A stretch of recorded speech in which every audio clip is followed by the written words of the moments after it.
Nous sommes de retour sur le plateau des JFR 2017, les journées francophones de la radiologie. À nos côtés, sur le plateau, le docteur Frédéric Fuse. Bonjour. Vous êtes médecin en charge des activités de management des risques au sein de la mutuelle CHAM. Alors justement, présentez-nous en quelques mots cette mutuelle CHAM.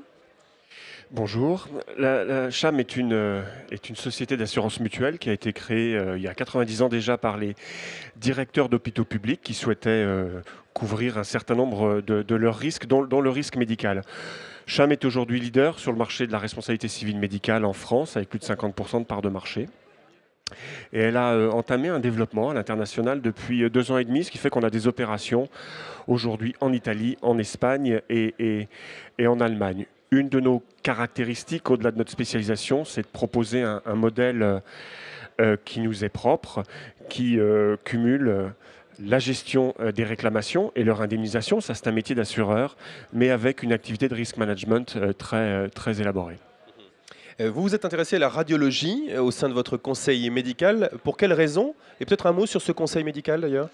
Oui, CHAM a un conseil médical dont l'objectif est de faire un point tous les ans sur une discipline à risque et de proposer des recommandations. Alors c'est un point de vue juridique, un point de vue de sinistralité, un point de vue de ce qu'on peut voir dans les établissements, parce qu'on visite les établissements, et puis de proposer des recommandations qui nous sont propres. Alors on s'est intéressé cette année à la radiologie, qui n'est pas une des disciplines à risque pour l'assureur. Ça, c'est un point fort, derrière la chirurgie, derrière les activités d'urgence et derrière l'obstétrique. Pourtant, ça nous a paru intéressant de regarder cette discipline qui représente un gros volume d'activité, près de 80 millions d'actes par an d'un côté, donc quelque chose, on a envie de dire, d'assez banal, et pourtant en plein développement.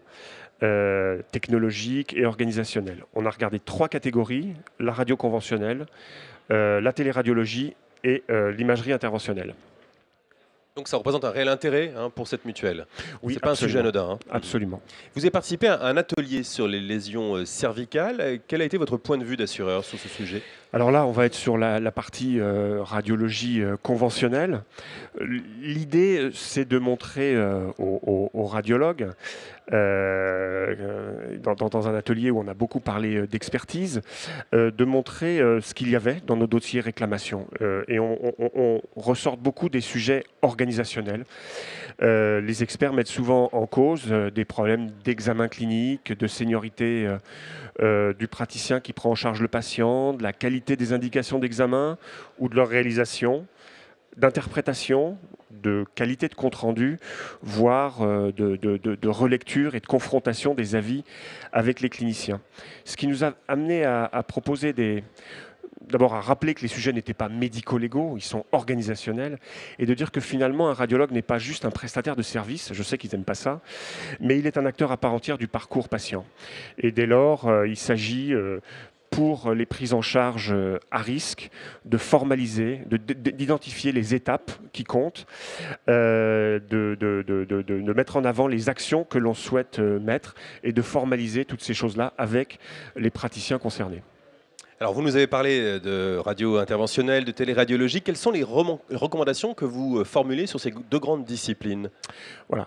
Alors, dans l'ordre ou dans le désordre, la radiologie interventionnelle a ceci d'intéressant qu'elle fait que le radiologue, prestataire, entre guillemets, devient un acteur fort de la prise en charge du patient. Et on a envie de comparer cette activité à une activité chirurgicale, tout simplement. Il y a donc des enjeux de construction de cette activité à travers des constructions de programmes opératoires, de sécurisation de la prise en charge des patients, de prévention des risques infectieux et de suivi post-opératoire, sans oublier l'information du patient. Quant à la téléradiologie, qui est un enjeu important, puisqu'il répond, ça c'est la première lecture, à des problèmes de pénurie de professionnels, mais il est surtout un accompagnement fort de la construction des groupements hospitaliers de territoire. On voit 2 ou 3 enjeux. Le conventionnement entre les différentes parties, l'information du patient et bien sûr la traçabilité des activités qui sont réalisées.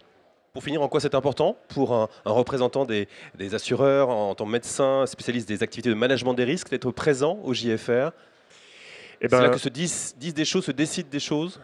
En tout cas, ce qui est intéressant et ce qui nous fait très plaisir, c'est que le point de vue de l'assureur est accepté, intégré aux réflexions des sociétés savantes. Et ça, c'est un vrai plus.